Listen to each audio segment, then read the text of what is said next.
उत्तर प्रदेश सामाजिक सुरक्षा पेंशन योजना से जुड़ने वाले हर एक लाभार्थी के लिए बहुत ही बड़ा आदेश, बहुत ही बड़ा ऑर्डर यूपी के योगी सरकार द्वारा, यूपी के मुख्यमंत्री द्वारा जारी कर दिया गया है। वित्त मंत्री जी ने आप सभी को पेंशन राशि को 4500 की दर से स्वीकृत कर दिया है। फाइनली आप सभी के खाते में 4500 की राशि मिलने जा रही है। जिन भी लाभार्थियों को 3-3 हजार की राशि मिल चुकी है, उन्हें 1500 रुपये का बकाया किस्त उनके खाते में कब तक देखने को मिलेगा। वहीं 4500 रुपये की बढ़ी हुई राशि अप्रैल, मई और जून किस्त के साथ देखने को मिलेगा या बाद में अगले तिमाही किस्त के साथ 4500 की राशि जारी की जाएगी। क्या जिन लाभार्थियों को अभी अप्रैल, मई और जून महीने की किस्त नहीं मिली है, क्या उन्हें 4500 की एकमुश्त राशि अगस्त के एंड में देखने को मिलेगी? क्योंकि ऑफिशियल प्रेस रिलीज के अनुसार आप सभी का बकाया भुगतान अगस्त के एंड में यानी कि आखिरी हफ्तों में होने वाला है। विशेषज्ञों का यदि माने तो इस बार का बजट काफी बड़ा रखा गया है। अनुमान लगाया जा रहा था कि करीबन 20,000 करोड़ तक की बजट यूपी सरकार प्रेजेंट कर सकती है, लेकिन उत्तर प्रदेश सामाजिक सुरक्षा पेंशन योजनाओं और समस्त सभी योजनाओं के लिए लगभग 60,000 करोड़ रुपए का अतिरिक्त बजट पेश किया गया है, जिसमें आप सभी का बढ़ा हुआ 45 रुपये राशि भी शामिल है। कंप्लीट अपडेट इस वीडियो में हम देने वाले हैं। आखिर अप्रैल, मई, जून किस्त कितनी मिलने वाली है?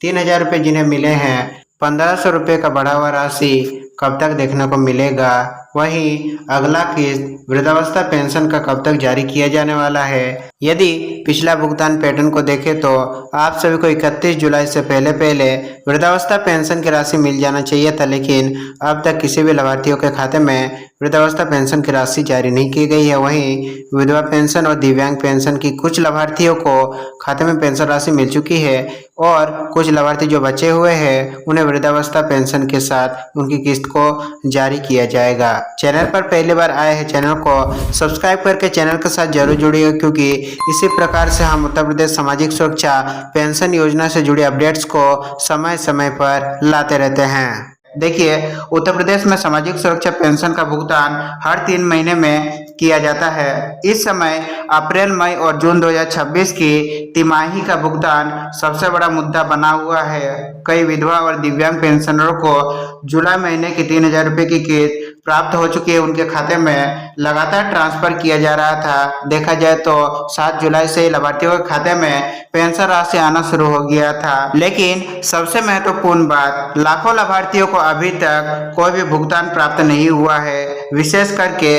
वृद्धावस्था पेंशन धारक जो अभी तक इंतजार कर रहे हैं अपना अप्रैल से लेकर के जून तिमाही किस्त का, वही कुछ विधवा पेंशनर और कुछ दिव्यांग पेंशन धारक भी अपना किस्त का इंतजार कर रहे हैं। और यही कारण है कि पूरे प्रदेश में लगातार सवाल उठ रहा है कि आखिर भुगतान रुका क्यों? कुछ लाभार्थियों को किस्त मिली है, हमें कब तक देखने को मिलेगी? समाज कल्याण विभाग ने स्पष्ट किया है कि भुगतान पैसे की कमी से नहीं रुका है, बल्कि तकनीकी समस्या के कारण भुगतान अस्थायी रूप से रोका गया है। देखिए, विभाग के अनुसार विभाग ने प्रेस ज्ञापित जारी करके बताया है कि SSPY पोर्टल और DBT सिस्टम के बीच डेटा सिंक्रोनाइजेशन में तकनीकी दिक्कतें आ गई थी, जिसके कारण सिस्टम में गलत भुगतान रोकने के लिए ट्रांजैक्शन अस्थायी रूप से रोक दिया गया है। NIC और तकनीकी टीम लगातार इस समस्या को ठीक करने में लगी हुई है।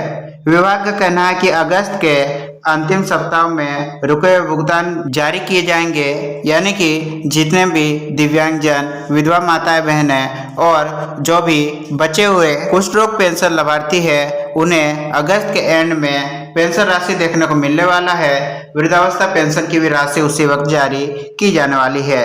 यानी यदि आपका भुगतान अभी तक नहीं आया है तो विभाग का कहना है कि तकनीकी सुधार पूरा होने के बाद भुगतान शुरू कर दिया जाएगा। आखिर तकनीकी समस्या क्या थी? क्यों पेंशन को रोका गया? क्या समस्या हुई? अब इसे आसान भाषा में समझिए। उत्तर प्रदेश सरकार अब सिंगल नोडल अकाउंट यानी कि SNA और आधार बेस्ड DBT सिस्टम के माध्यम से भुगतान कर रही है। अब भुगतान सीधे आधार से जुड़े बैंक खाते में जाता है, लेकिन यदि आधार और बैंक में नाम गलत हो या फिर नाम के स्पेलिंग या अक्षर में डिफरेंस देखा जाता है, जन्मतिथि अलग हो, एनपीसी मैपिंग अपडेट ना हो, ई-केवाईसी अधूरी हो, तो सिस्टम भुगतान को रोक देता है और यही सबसे बड़ी वजह बताई जा रही है। देखिए 4 अगस्त का सबसे बड़ा बजट, जी हाँ 4 अगस्त को बड़ा बजट पेश किया गया है। इस वक्त जैसा कि आपको पता होगा उत्तर प्रदेश में मानसून सत्र चल रहा है और इसी दौरान 4 अगस्त 2026 को उत्तर प्रदेश विधानसभा में वित्त मंत्री सुरेश कुमार खन्ना ने 59,019.54 करोड़ रुपए का अनुपूरक बजट पेश किया है। ये बजट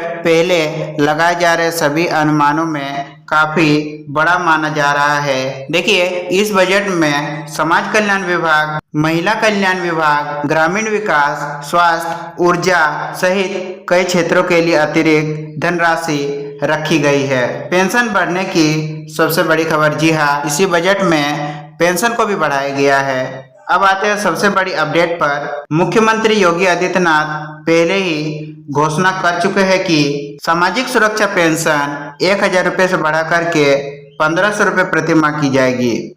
इसका मतलब पहले हर 3 महीने में 3,000 रुपये मिलते थे, अब हर 3 महीने में 4,500 रुपये मिलने की तैयारी है।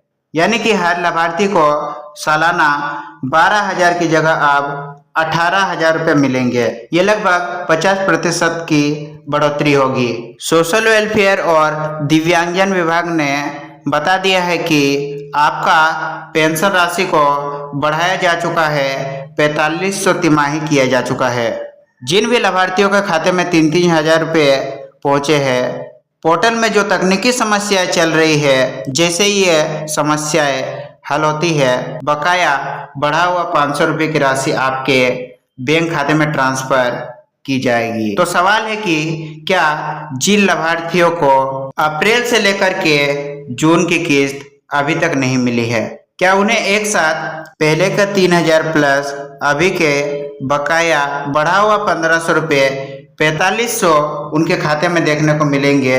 तो ऐसा बिल्कुल नहीं होने वाला है।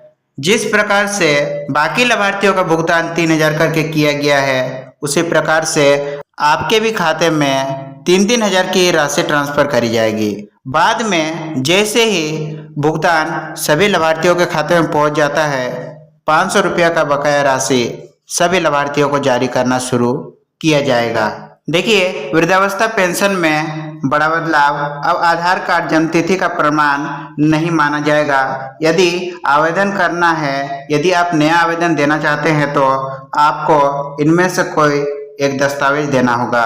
पहला high school marksheet, inter marksheet, परिवार register, voter ID, passport, driving licence के साथ आपको सेल्फ डिक्लेरेशन यानी कि स्व घोषणा पत्र भी देना होगा, तो ही आपका पेंशन को स्वीकृत किया जाएगा और आपका पेंशन को चालू किया जाएगा। आय सीमा भी रखा गया है। वृद्धावस्था पेंशन के लिए ग्रामीण क्षेत्र में 46,080 वार्षिक और शहरी क्षेत्र के लिए 56,460 रुपये का वार्षिक आय सीमा लागू होती है।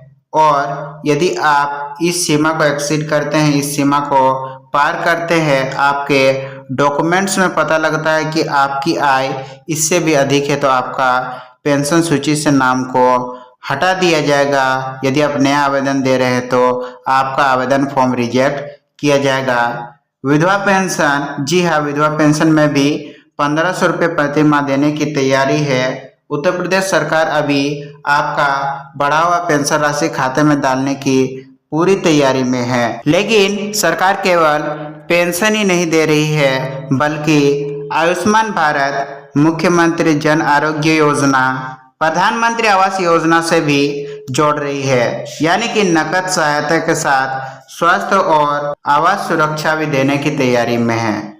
देखिए अब बात करते हैं दिव्यांग पेंशन लाभार्थियों की। दिव्यांग पेंशन में भी 1,000 से बढ़ा करके 1,500 रुपये प्रति माह करने की तैयारी है, जबकि कुष्ठ रोग से प्रभावित लाभार्थियों को अब भी 3,000 रुपये प्रति माह दिए जा रहे हैं, तिमाही 9,000 रुपये दिए जा रहे हैं। ई-केवाईसी और सत्यापन एक और बड़ा कारण राज्य भर में चल रहा है। ई-केवाईसी और फिजिकल वेरिफिकेशन अभियान ये उत्तर प्रदेश के सभी जनपदों में, सभी जिलों में चलाया जा रहा है। सरकार मृत और अपात्र लाभार्थियों को सूची से हटा रही है। साथ ही गलती से जिन जीवित लोगों का रिकॉर्ड मृत दिखाया गया उन्हें दोबारा सूची में जोड़ा जा रहा है। देखिए आगे क्या होगा। यदि आपका आधार अपडेट है, बैंक खाता आधार से जुड़ा हुआ है, एनपीसीआई मैपिंग सही है, ई-केवाईसी पूरी है, सत्यापन पूरा हो चुका है, तो आपके भुगतान की संभावना काफ़ी ज़्यादा बढ़ जाती है। और सरकार अभी पेंशन को बढ़ा करके देने जा रही है। तो आपका यदि ये सभी चीज़ें सही नहीं है तो जल्द से जल्द इन चीज़ों में सुधार करा लें, ताकि आप भी आपका 4500 रुपये त्रैमासिक पेंशन से वंचित ना रहे।